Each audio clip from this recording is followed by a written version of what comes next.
오피셜이 떴네요. 정말 뭐 이 국민적인 관심사였죠. 클린스만 감독의 경질이 확정됐습니다. 대한축구협회 회장이죠. 정민규 회장이 직접 브리핑을 했는데, 그러니까 지난번 이제 임원회의 열었고, 또 전력강화위원회를 바로 그 다음에 또 열었고, 그다음에 이제 오늘은 다시 한번 2차 임원회의를 열었는데, 여기서 이제 이야기를 다 모은 거죠. 그래서 이 결과를 발표를 하면서 정문규 회장이 클린스만 감독을 경질하기로 했다, 최종 발표를 한 거고요. 또 내용의 골자를 보니까, 그러면 축구협회라든지 정문규 회장의 어떤 책임을 묻는, 예를 들어서 뭐 사퇴 의사가 있냐, 이번 빚어진 모든 문제를 둘러싸서 그랬더니 좀 애둘러서 사퇴 의사가 없다, 이런 이야기를 했습니다. 자, 그러면 좀 내용을 추스려서 말씀드릴게요. 먼저 이번 카타르 아시안컵에서 기대에 미치지 못한 모습으로 팬과 국민께 실망을 드려 송구스럽다. 수장으로서 저와 축구협회에 가해지는 비판을 겸허히 받아들이고 사죄드린다. 협회는 이번 대회를 마치고 대표팀의 경기에 대한 평가를 진행했다. 전력강화위원회를 진행했고 임원들과도 이야기를 나눴다. 대한축구협회는 해당 논의를 검토한 끝에 최종적으로 대표팀 감독을 교체하기로 결정했다. 클린스만 감독 경질 확정이 된 거죠. 클린스만 감독은 경기 운영과 선수 관리, 근무 태도 등 대표팀 감독에게 원하는 지도 능력을 보여주지 못했다. 뭐 저희가 계속 얘기한 거죠. 경기 운영 능력 부족, 선수 파악이나 관리 부족, 근무 태도에 대한 문제를 저희가 많이 얘기를 했으니까요. 축구대표팀은 단순한 팀을 넘어 국민들의 관심과 응원을 보답하는 팀이다. 앞으로도 그래야 한다. 그러나 논의와 의견을 종합한 결과 클린스만 감독은 감독으로서의 경쟁력과 정서가 국민들에게 미치지 못했고 개선되기 어렵다는 판단으로 교체했다. 뭐 사실 지도자로서의, 감독으로서의 전술적인 경쟁력도 문제였지만 계속 나오는 것처럼 너무 이 태도에 따른 정서적 괴리가 너무 컸어요. 사실 뭐 그냥 한국에 들어오자마자 1박하고 미국으로 간다든지, 그전에도 많았잖아요. 지난해 영국 출장 가서도 대표팀 소집 기간에 뭐 첼시 레전드 매치 가겠다, 이런 것 때문에 굉장히 좀 문제점들이 많았었는데, 이런 게 이제 돌아올 수 있는 강을 건넜다고 본 거죠. 사실 오늘 임원회의 결과 최종 만약에 뭐 정문규 회장이 발표하면서 유임하겠다 이랬으면 이거는 엄청난 저항에 부닥쳤을 거예요. 이러면 축구협회라든지 정문규 회장의 자리까지도 상당히 어려웠기 때문에 사실 이건 어느 정도 이제 예상이 됐던 건데, 여하튼 이런 이야기, 그동안 사실 저희가 주장했던 거죠. 그것들 이야기를 하면서 이제 경질을 발표를 한 겁니다. 자, 그러면서 이제 앞으로 축구대표팀의 재정비가 필요한 때다. 대한축구협회는 2026년도 북중미 월드컵 예선을 위해 감독 선임 과정에 새롭게 착수할 것이며 새로운 전력강화위원회와 위원장을 선임할 것이다. 그러면 이 이야기는 뭐 감독도 당연히 새로운 감독을 데려와야 되지만 전력강화위원회를 싹 바꾼다는 얘기인데요. 위원장. 그러면 이제 마이크 밀러도 물러나는 거네요. 그리고 이제 위원들도 현재 지금 뭐 K리그, WK리그는 감독들로 구성되어 있는데 그 위원들도 바꾼다는 거네요. 또 이제 선수단 얘기도 하네요. 최근 선수단 내부 문제가 있었다. 한 달이 넘는 긴 단체 생활과 육체적으로 힘든 상황에서 일어난 일이지만 향후 대표팀을 위해 자세하게 들여다봐야 한다고 생각한다. 사실 이게 맞죠. 그러니까 그때 처음에 확인을 해달라고 축구협회에 이야기했을 때 이런 얘기를 했어야죠. 그러니까 지금은 파악 중이다, 자세히 좀 들여다본 다음에 좀 이야기 드리겠다라고 미디어에 얘기했어야 되는데, 지금도 사실 이렇게 자세히 들여다보겠다라고 지금 이야기했는데 그때는 왜 그걸 확인하고 그것도 모자라서 더 많은 사실들을 확인해줬냐, 이런 거죠. 확실히 대처를 잘못했어요.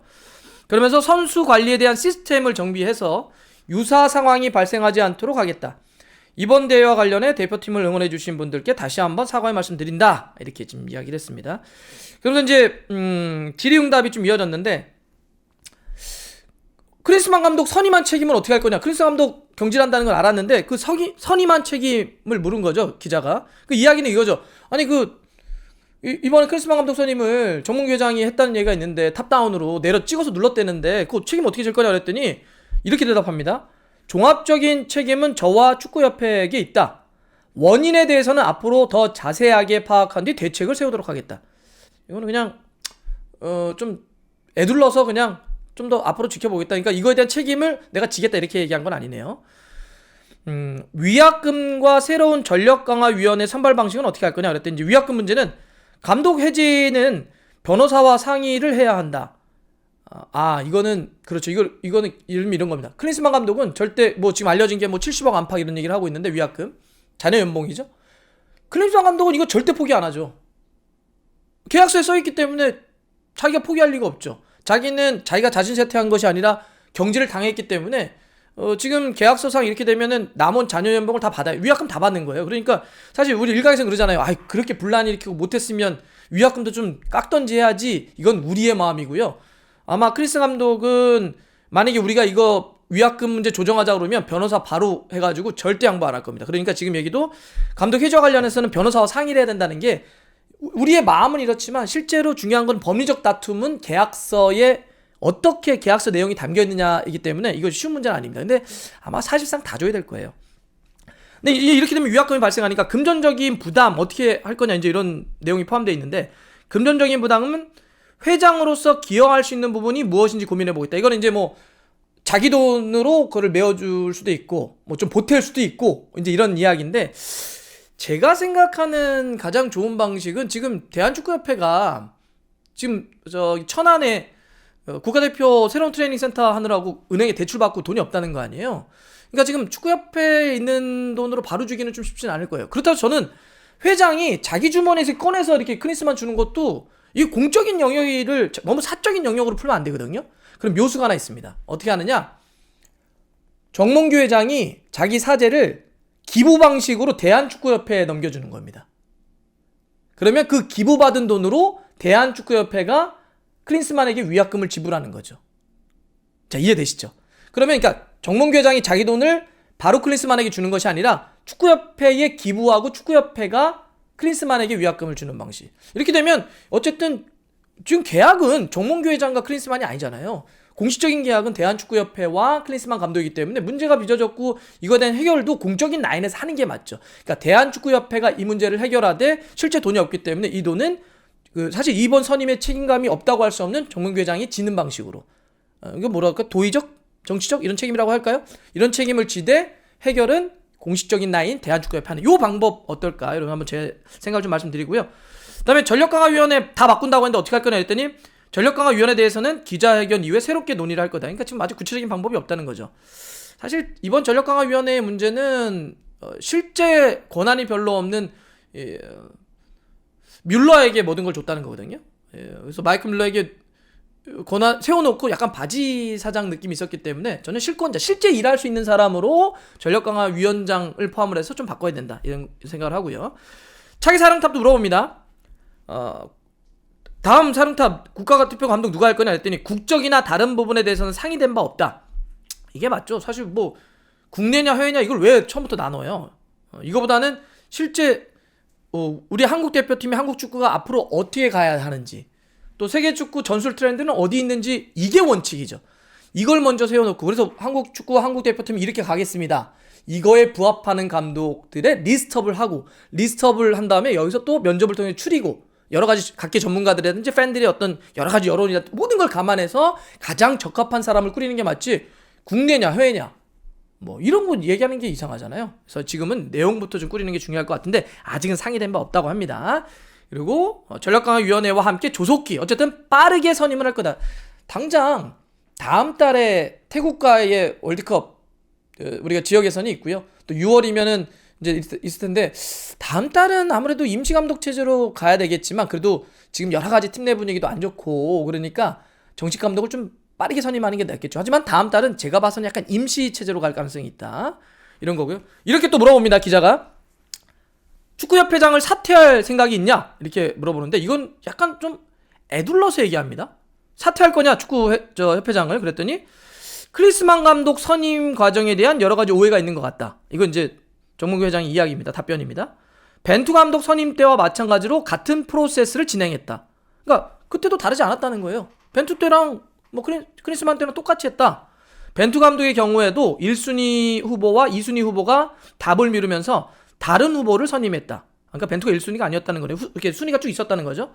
클린스만 감독 선임 때도 61명에서 23명으로 좁혀졌고, 최종적으로는 밀러 위원장이 5명을 정했다. 후보들을 모두 인터뷰했고, 그러니까 5명 추려진 1순위, 2순위가 면접을 진행했고, 최종적으로 클린스만이 선임됐다. 이걸 그러면 뮬러 위원장이 이걸 했다는 거예요?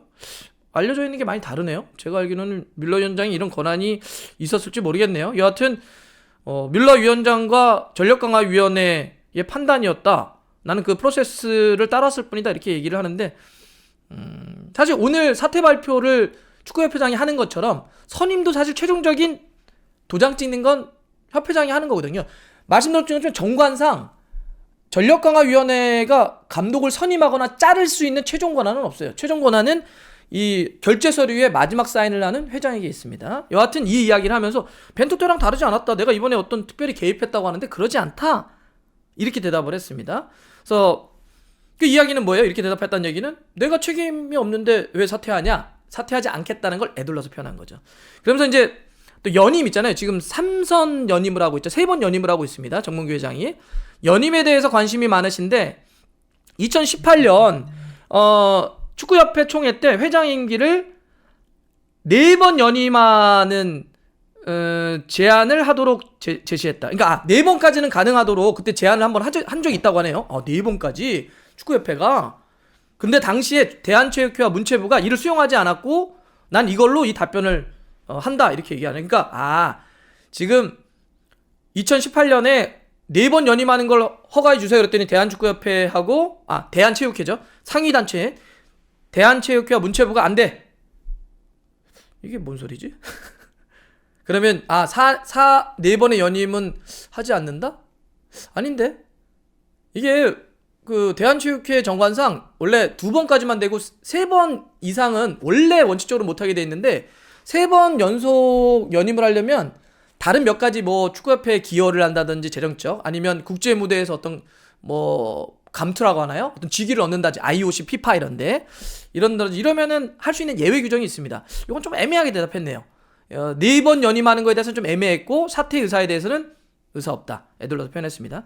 마지막으로 선수단 갈등이 빚어졌는데 이거 어떻게 해결할 거냐 그랬더니 국내 선수들은 합숙을 했고 해외파의 경우 1월 2일 정도에 왔다. 50명의 남자 선수들이 40일 이상 합숙하고 120분 경기를 연속으로 치렀다. 모두가 예민한 상황에서 발생한 일이다. 팀에서 종종 일어나는 일이다. 이럴 때 너무 시시비비를 따지는 건 상처를 더욱 파는 일이다.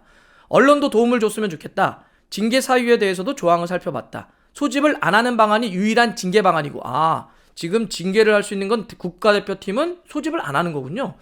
이후 대표팀 감독이 선임되면 논의를 할 예정이다. 새로운 감독과 이거 논의해보겠다는 거죠. 국내파, 국외파 92년생 고참 96년생 대표팀을 나누는 건 좋지 않은 상황이다. 나누지 말라는 거죠. 국내파, 해외파, 뭐 92라인, 96년 나누지 말라. 대표팀을 한 팀으로 만드는 게 가장 중요하다고 생각한다. 아시안컵에서도 무너진 게 한 팀이 되지 못한 것이다. 자잘못을 따지기보다는 앞으로 젊은 선수들이 더 성장하고 한 팀으로 나아가는 방법을 모색하겠다. 원칙적으로 맞는 얘기죠. 그죠? 원칙적으로 맞는 얘기입니다. 사실 그러니까 이 이야기를 원칙적으로 맞잖아요. 이거 뭐 나누지 말고 미더도 좀 도와주고 어린 선수들이니까 좀 잘못했을 때 좀 다독여주고 뭐 이런 얘기인데 이 이야기를 처음에 더 써니하고 우리 국내 기자들이 확인했을 때 이런 이야기를 먼저 했어야죠. 근데 사실 물이 좀 엎그러진 다음에 하니까 뭐 이게 진정성이 담겼다고 하더라도 좀 다가오기가 좀 어렵잖아요. 여하튼 뭐 이 이야기는 맞는 이야기는 합니다. 그래서 지금 다시 정리를 하자면 오늘 정문규 회장이 직접 크리스마 감독 경질 공식 발표를 했고 회장 사퇴와 관련해서는 사퇴하지 않겠다 에둘러 표현했고요. 차기 사령탑은 최대한 빠르게 선임하겠다. 선수단 갈등은 빨리 해결했으면 좋겠다. 그 다음에 새로운 감독이 선임되면 선수단 갈등 해결 방식을 빠르게 함께 논의해서 내오겠다. 이렇게 정리할 수 있을 것 같습니다. 근데 사실 저는 이렇게 생각해요. 어쨌든 크리스만 감독이 경질이 됐고 그러고 보니까 크리스만 감독이 이 정문규 회장이 공식 발표하기 전에 이미 자기 인스타를 통해서 나 그만두기로 했다. 이거 먼저 발표하면 어떻게 합니까? 어쨌든 공식 라인이 발표한 다음에 그 소감이라든지 소회를 밝혀야 되는데 또 크리스만이 먼저 자기 SNS에 발표했던데 그러면서 또 깨알같이 13경기 무패행진 뭐 달렸다 이런 얘기 이게 승률이 40몇 %였죠. 여하튼 이제 뭐 그런 거 썼던데 뭐 크리스만 감독에 대한 문제점들이 많았고 그거를 둘러싼 너무나 많은 갈등이 증폭됐기 때문에 뭐 경질하는 건 당연한 수순이었는데 저는 이 경질이 끝이 아닌 시작이라 봅니다. 지금 대한축구협회 그리고 한국대표팀, 한국축구를 둘러싼 문제점들이 너무 많아요. 이번 아시안컵이 아니더라도 지금 우리가 개혁하고 바꿔야 될 게 너무 많기 때문에 이번 경질이 끝이 아니고 자 해결했으니까 이제 그냥 뭐 귀 닫고 눈 감고 갑시다 이게 아니라 이 많은 문제점들을 해결하고 좀 뭔가 좀 개선하고 그래서 나아가는 방향으로 이제 진짜 이래야 된다. 이런 생각으로 좀 갔으면 좋겠다. 이런 말씀을 좀 드리면서 좀 추가적으로 좀 정리되는 내용이 있으면 여러분들에게 또 말씀드리겠습니다.